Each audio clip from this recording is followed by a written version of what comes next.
Get back.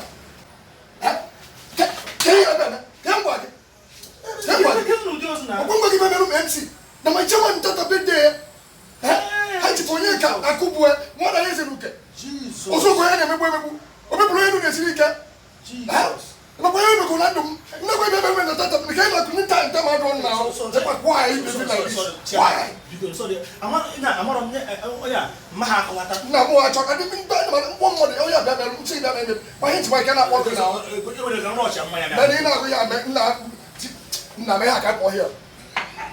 Can you imagine?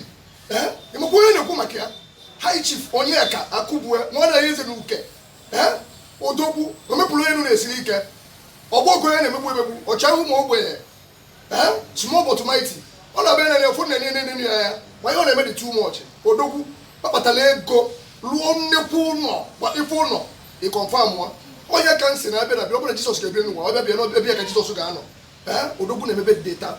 When it's because Bia pagi bia ki bia melo MC na ndi mo do eba kai bodo kai mo ko kai che me de je wa agore ezigbo mo ko yo me na ndo merike na ndo mo na ndegu na ndo mo na eziro no biko kai je kwado e ba no na ihe kada afia this lockdown of a thing.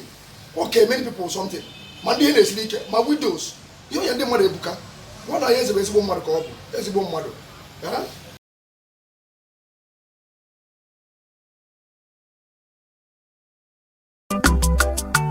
ye di ko do na Odogu wana yesa biago, Odogu wana yesa biago, Odogu anu degi, Opudi onye godo na podi. Odogu wana yesa biago, Odogu wana yesa biago, Odogu anu degi, Opudi onye godo na podi. Odogu wana yesa biago, Odogu wana yesa biago, Odogu anu degi. Wasi mukeneli ya, ezi boy yogo na ya.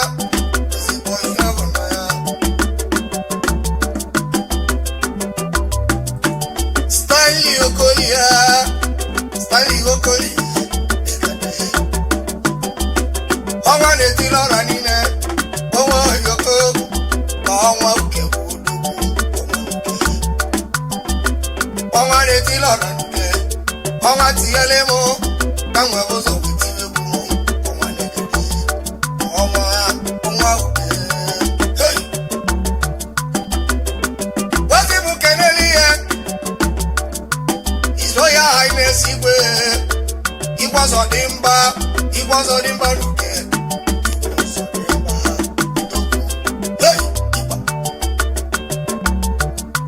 Kenemi was on